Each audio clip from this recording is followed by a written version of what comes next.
Good morning, my name is Pepe. You're watching ASR TV. Welcome back again. And for today's show, we have our chairman of Success Resources, Richard Tan. So, Richard, thank you. Thank you for coming to this show. We have a few questions. I'm guessing we have a lot of questions from you. What is Success Resources and who is the man behind this? And then how it started. And then did you know we have been here for 25 years already? All this question will be answered today by Richard. Thank you. Thank you for coming. Hello, Pepe. Hi. Hello, everybody that is watching this program. So Richard, let's get onto it. So we have a lot of burning questions from the audience. Sure. So the most common question I get is like, how did Success Resources started? We know the audience know that we have started for 25 years, and next year is our 25th anniversary. Yes. So how did it started? Where did this journey begin? That's a very good question. I was asked this question also many times. Actually, Success Resources kind of start by accident. And I used to be an engineer by training, electrical engineer. I used to work on the oil rig, and those days I worked for an American company. And American company, when times are good, they treat you very well. When times are not so good, they also get rid of you very, very fast. It's called 裁员. So those days in the 1980s, the oil price went down. So many oil company actually shut their oil well because the oil price went down. Because every barrel of oil that came out from the ground, the oil company actually lose money, right? So they kept the well, and true enough, I was retrenched, right? So many of my friends who worked with me together, or fellow engineers who worked with me together, they were really upset. They were really angry because when you work on board the oil rig, there's no stopping one. You work 7 days a week, and whether holiday, Hari Raya, Christmas, New Year, Chinese New Year, you have to work. So they were really upset because they all work very hard for the company.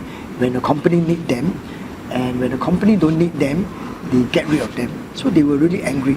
But I felt a bit differently.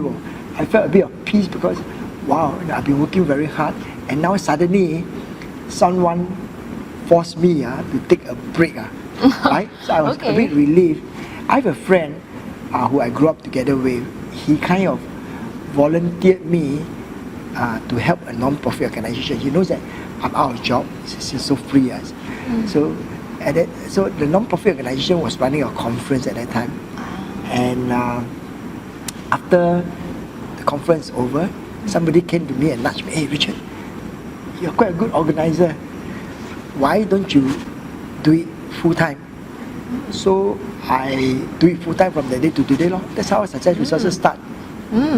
Wow, truly an accident, no? Oh wow, okay. So, unexpectedly you have continued this for 25 years. Yeah. And Success Resources is famous for bringing like world-class speakers to around the world. How did you got to meet all these speakers like Tony Robbins, Robert Kiyosaki? How do you meet them? The simple answer is I meet them because they speak in our seminar. But how do you invite them to come? It all started when we were doing really, really small program, right? And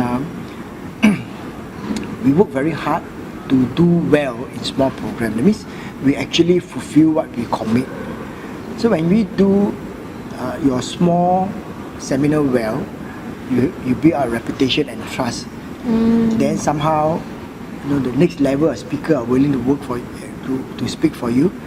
And then when you do it well, then word pass around, and then the top speaker like Tony Robbins and other top range speakers say, "Hey, this guy do very well," and they then work with us together. So to answer your question is that it was a progressive thing and not like suddenly, right? It was a progressive thing. We learn our lesson, we gain our experience, then we are able to take on these big speakers. I see. So it's all not like boom like that. It's all step by step, accumulated success. So from there, Success Resources is a personal development seminar and business seminar. We provide all these workshops and programs. So for someone who is totally new to personal development programs and business seminars, like if they never been up, what will you tell them? Like, what will they gain from this? You know, they say, I can learn this from YouTube videos, from podcasts, reading books. What is the difference by coming to a live seminar? That's a very good question. I got this question more today than last time, because today the social media and many information are readily available. Yes. Now, I want to just give an example. Many of you watching in, you might also know how to swim, or you might ride bicycle, or you might drive a car, right? And reading a book on how to swim will not make you a good swimmer. Right? You got to feel the water. You got to feel. You got to really submerge in it. You know, feel the wave and temperature, etc. To make you a comfortable swimmer. If you read from books, no matter how many times you read, and you jump in the water, you will drown. So that there are certain things you just can't just read or even watch. I mean, you stand by the side, looking at how people swim, does not make you a good swimmer. You got to jump into the water. And in the water, you feel different things. You feel the pressure, you feel the temperature, you feel maybe the wave, etc. If you swim in the sea, same. There are certain program or certain education you can read from books, but there are certain experience, like for example, the energy, the connection with the people around you that can enhance your learning experience, that you really have to come for a live seminar. And also on a live seminar, you get to meet many people, you get to network. Yes, you know, you can send email, but it cannot replace a face-to-face meeting. It cannot replace a firm handshake to communicate, right? How you feel. So there is a market, or there is a demand whereby you can learn from YouTube, you can learn from book, but there's also a market where people want to actually come live, right? To get a more intensive training. So there is a market for it. Okay, well, that's very interesting. So from that, for you, did you got to expose yourself into like what we call the self-help books and personal development seminars and programs before you went on this organizing seminars accidentally, this journey? Actually, go back to many years. I wasn't really interested in learning and studying. Okay. Right? So in school, I wasn't really interested in the schoolwork, etc. But one day, there's a teacher changed my life. So I met a very good teacher who go beyond her call of duty. I wasn't doing well in my classwork, and I don't know, some of you here, if you are a little bit older, don't stay in school. You have to stay back. If you don't do your homework, right, teacher say, okay, stay back. Then you got to stay back in school. I'm not sure if today it does happen today or not, but in my time when we go to school, if you don't do your homework, you don't do well, teacher, you call detention class. So I didn't finish my homework. I got to go for a detention class. And in the detention class, I got to finish my homework in the so-called teacher's room. We call it the common room that time, but it's the teacher's room.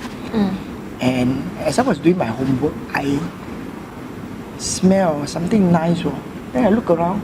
It was a canteen uncle who brought along 2 bowl of fishball noodle. The first bowl, she gave it to my teacher. Second bowl, she put on my table. He put on my table. I was surprised. I said, uncle, I didn't order. He said, no. He said, your teacher bought this for you. I was really surprised because I was there. Detention class means kena punishment, right, to do my homework. And my teacher bought me a bowl of noodle, right? And I was really touched, right? But in short is that, you know, because she went beyond her call of duty to look to take care of me, and so I was really very touched. And I decided to want to study and pass my test or pass my to do well for her. And along the way, so I got interested in learning. That's how I got interested in growth and learning. And when the opportunity come to run Success Resources, naturally, because of my interest in learning, because somebody changed my life. So I'm very inclined to go into this learning, growing, and to help change other people's life. That's how I got interested in personal development. Wow, okay. Another accident also, someone changes your life just like that. So this brings me to, if you, some of you might notice, Success Resources has a tagline called Change Life Globally. Is this where it come from? Well, eventually we find this tagline, but I've always wanted to do something meaningful. I mean, I'm an engineer. I can be fixing motor, fixing generator, tightening screw, work on wiring, work on circuit board, etc. But these are dead things, I mean, like it's cold, it's dead, right? A human being, we are alive. So a human being is very precious. Human life are very precious. Motor is spoiled, you can throw away. You can't throw a human being away. If the cable is spoiled, you just buy another one and fix it.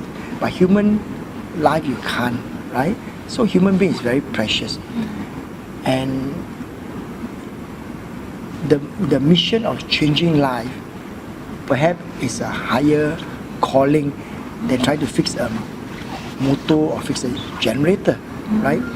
So our mission is to change life globally, something that is beyond or more important than just making money or trying to fix a motor or fix lights, etc. So that mission kind of motivate, give us a driving force to do what we do and to work day and night to make sure that everyone who are watching in, right, your life can change and you can achieve your goal. That makes it very meaningful. Wow, that's very heartwarming. So your teacher inspired you to learn, and you have a different perspective in learning.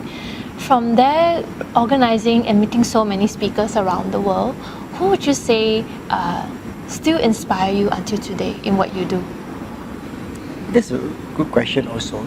I think I've been always, the journey of learning never ends, right? I do learn from world-class speakers like Anthony Robbins, Robert Kiyosaki, T.F. Ecker, Les Brown, world-class national leader like Donald Trump, Bill Clinton, and many others. But I also learn from ordinary people. I even learn from our own participant. Sometimes when they share certain story, I could see that it's a great lesson that I must learn. And sometimes I even learn from my grandchildren, right? My grandchildren, how they never let obstacle stop them, from doing the things that they want to do. So I wouldn't say that there's one person that I learn from, but along the way, if you have an open mind, you can learn from many people. Okay. So the key here is to have an open mind, and you actually can learn from almost anyone or anything almost. So keep an open mind. That's the key for today's message. So from there, from the previous interviews that I have looked at and sharing, you did mention about you have cancer, battled and recovered. During that journey, what would you say is the thing that keep you going and be so resilient towards it? Okay, that's a very good question also. Now, those days I was a little bit stupid lah. I was young and not so dashing. Now, so those days I have what we call critical illness. Critical illness, cancer is critical illness. So many people die of cancer, right?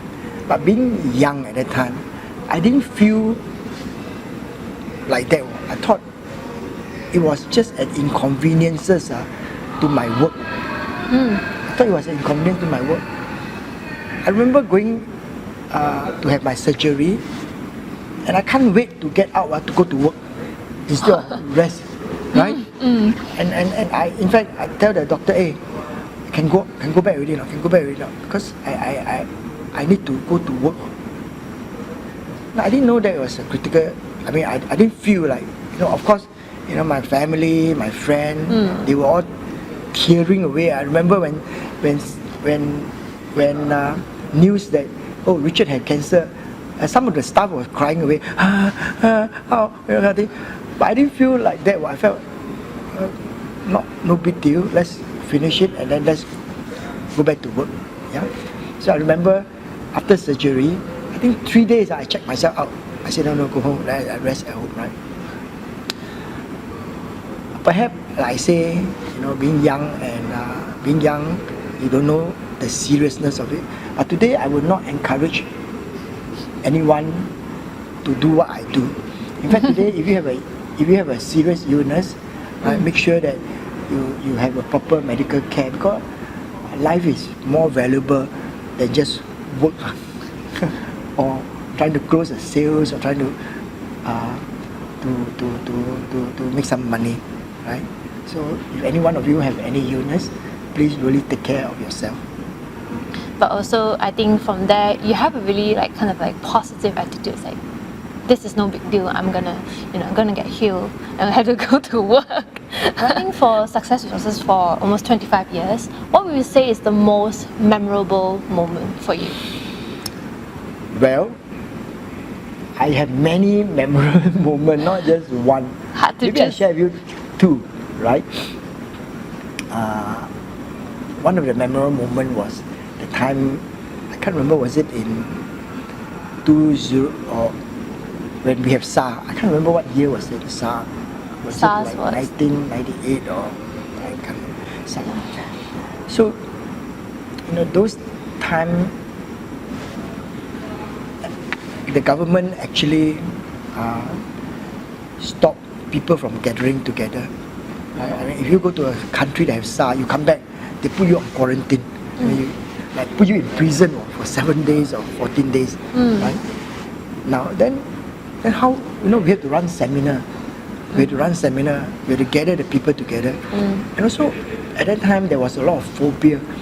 At that time, many hotels were closed because nobody go to the hotel. Many concerts, many gathering, many meetings, As long as people gathering, they were all either, cancel or postponed indefinitely. Then we have to run seminars. And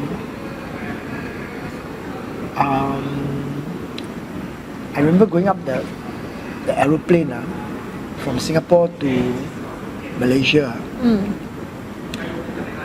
And I was running to the plane. I said, I'm late. And I went to the plane. I go inside the plane. Nobody inside the plane. I said, hey, maybe wrong plane. Then I realized that I'm the only passenger from Singapore to Malaysia. So that's what happened in the SARS time. And we were really worried that there was no sales.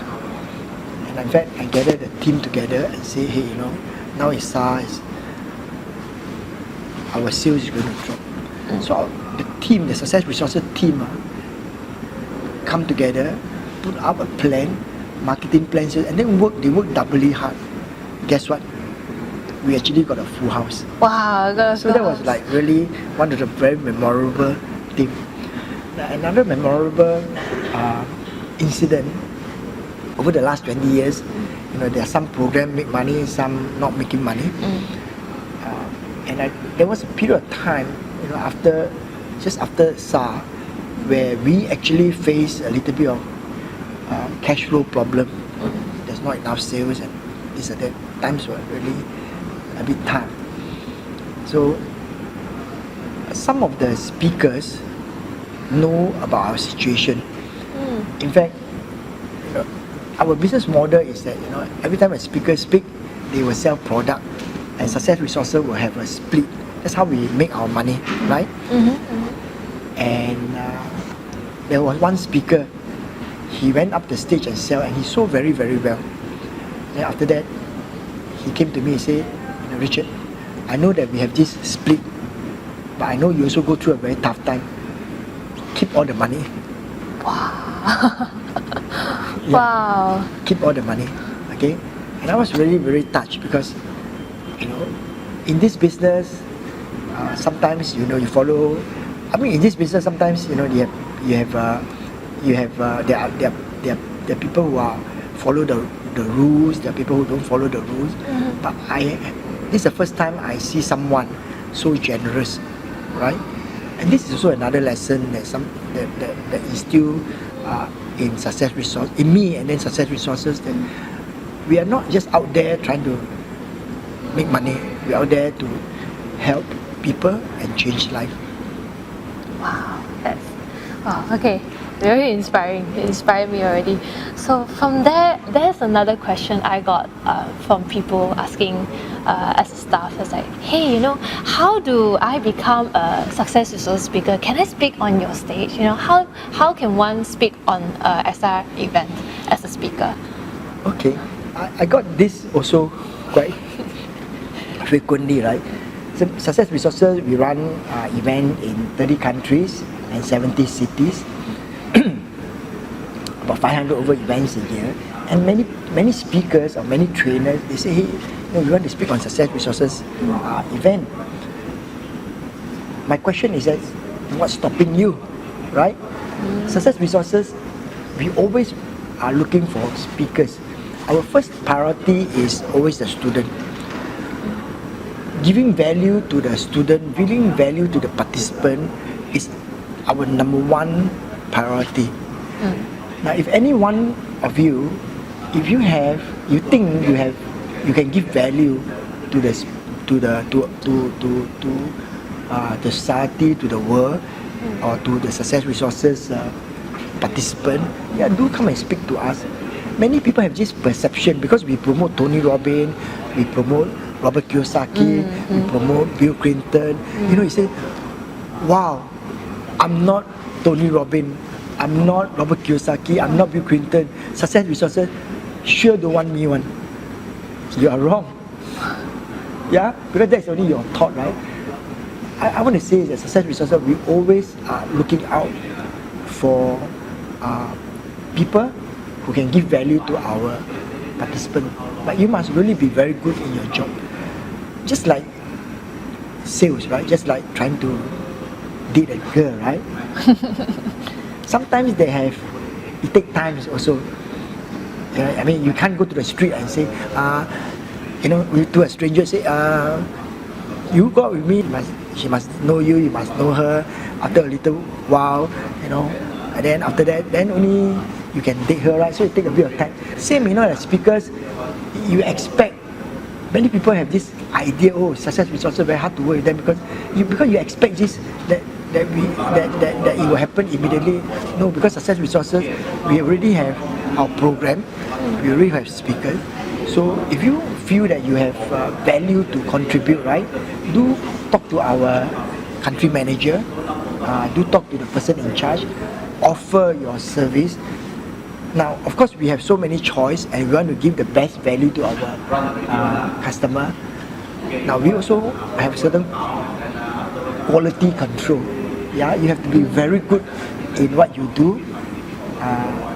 If you are not good, if you're not there yet, don't give up. Practice, learn, improve yourself, but keep in touch so that one day when the opportunity is there, we will invite you, because this is our job to find the best. Yes? Yes, always hunting for someone who can give a lot of value to society, to our participants. Okay, as a former engineer, because going into this business is something accidental. What if for someone like today, talking to a young person, he is doing or studying something that he doesn't like, or it's like, I'm not sure this is for me, but he have other passions, but he's like a bit hold back of going to pursue that passion. What advice would you impart for this young person to pursue what their passion is? Well, there is a time for everything. Yes, I mean, you can find the holy book. It's a time for everything, right? There's time for gardening, there's time for planting, there's a time for harvesting.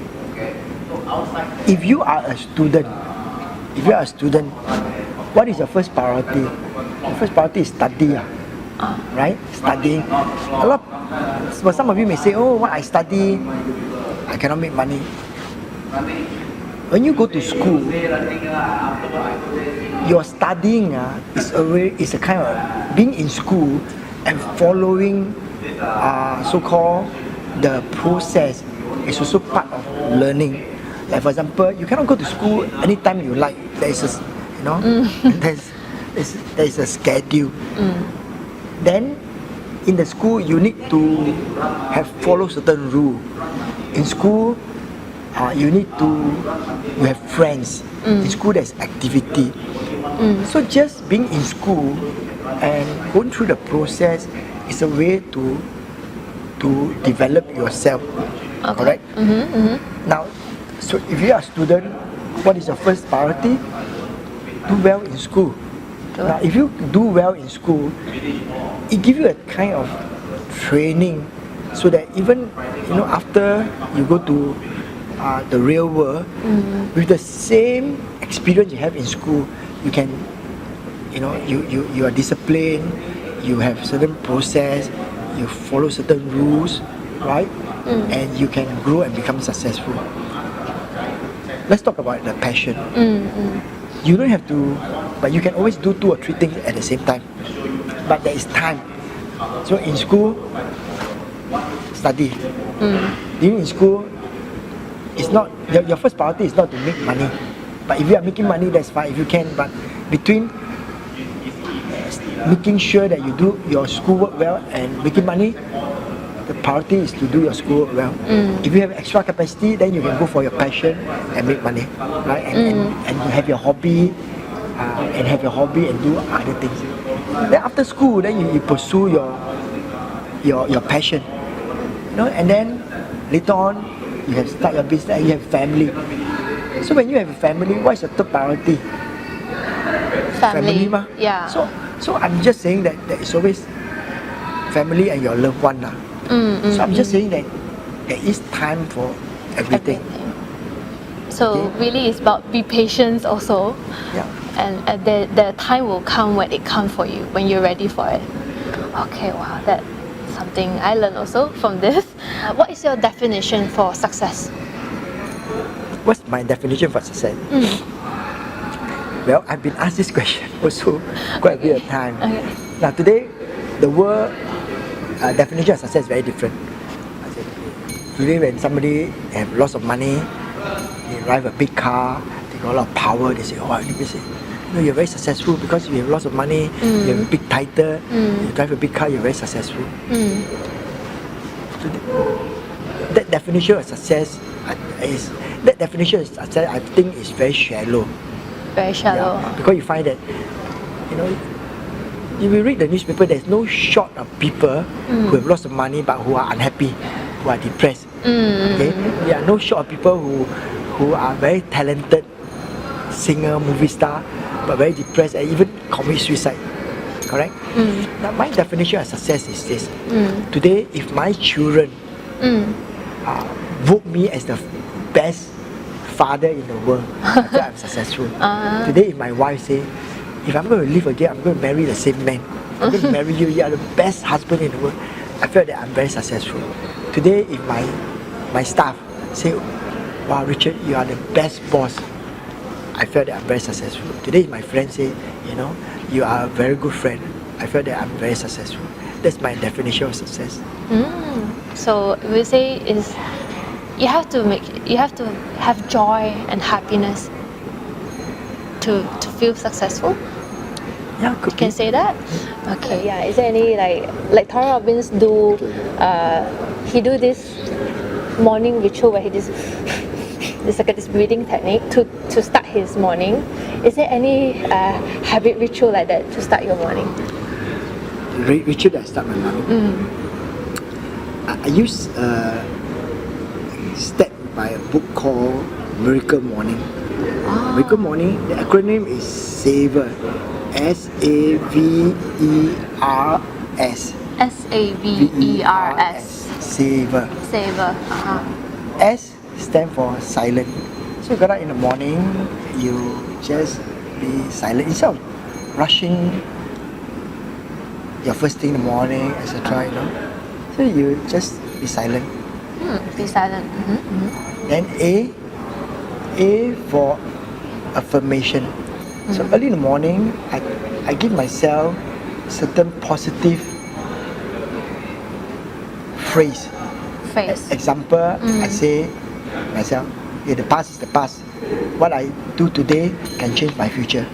I may have made mistake in the past, yesterday or the day before, last week, forget about it. Okay? So what I do today can change my tomorrow. What I do today can change my tomorrow. So it is something that I affirm myself. Or some days I may can say, okay, not just do today, not just get it done today, do it now. A lot of people say, I'll do it today, but I say, do it now. Because sometimes I felt like procrastinate, a bit lazy, so I said, do it now. So S-A, right? And then you have this V. V for visualization. So after I say, okay, today I must do it now, not just do it now, I do it quick, right? Then I have to visualize what the day is, what are my goals, and the whole process. Okay. So I do all this even before I start like my physical thing. It could be on bed, etc. Okay. Now, so when you visualize when I visualize like what the day is going to be like, I kind of run through it. It's like, in school, you all do drama, right? Or you go and join certain, you have rehearsal, right? You have certain rehearsal. The first rehearsal, you don't do well. Second rehearsal, normally you become better. Third, become better. And then finally, you have your day of performance. So visualization is like rehearsal. You rehearse the whole thing through. So when they're actually doing it, become better, right? Yeah. Okay. So S-A-V, right? E is exercise lah. Exercise. Okay. So there's a period of time I slack a little bit. There's a period of time where I'll be the first person in the gym. 6 o'clock I'll be in the gym, and I start my day very early, right? So exercise, right? Then R stand for reading. Some of you morning before you go to work, you have to read the Bible. Some of you read the newspaper. It's good to read something, right? And then, why is it important to read something? Yeah, if you read the newspaper, you know what's happening today. If you read the Bible, you get inspired. You don't go and do the wrong thing.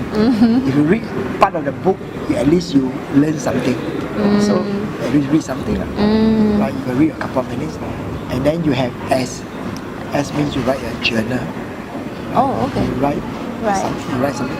Now, writing a journal or writing notes is very important because then it internalize your action.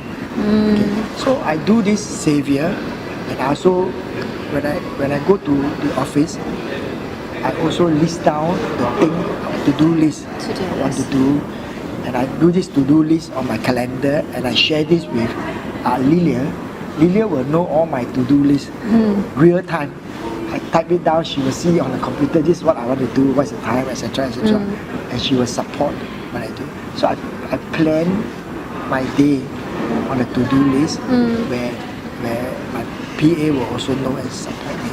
So that's what I kind of do every day. Okay, that is a very good sharing. And so this question for parents out there, because you are a father and a grandfather also. As a parent, what kind of advice would you impart for parents who want their child to be successful in today's world? Okay, I think that is a very important question that many people want to us lah. Right. That number one is a lot of parents want their children to be successful. So they sometimes pressure the children study. They have the children going for tuition, this class, that class, this class, that class. And sometimes the children, they come back with a report card from the school. The parents are not happy because why only you got 99 mark? Why not 100? What's wrong with that 1 mark? How come you so careless? That 1 mark you don't have. So a lot of parents want their children to be successful based on the world standard of like 100 marks lah. You run first lah you must be first, finish the race lah, you must register that lah. Correct? And they miss out caring and loving their kid because they are their children. Because they are your children, right? So they miss out really loving and caring for them. They just want them to get high mark. Right? I think the best thing a parent can do for their children, the best thing a father can do for their children is to love their mother. Is to love their mother? The best thing the father can do for the children is to love their mother. Okay. Is there any reason why? Because that will give your children a very strong psychological foundation to see, wow, this is love. So that in future when they face any obstacle, they have the mental strength to overcome it. Because this is a structured, loving, supportive family and relationship. See, many times, children go astray because they cannot take the pressure. Because when they come home, they see the parent fighting lah, mother and father, not well lah. So they lost that mental strength. So when they go out there, they're easily affected, right? So the best thing for your children, for the father to do the best for his children is to love their mother. So everything starts from family at home first. Okay, thank you very much. So that's all for today's show, and thank you for watching. We'll see you in the next video. Bye bye.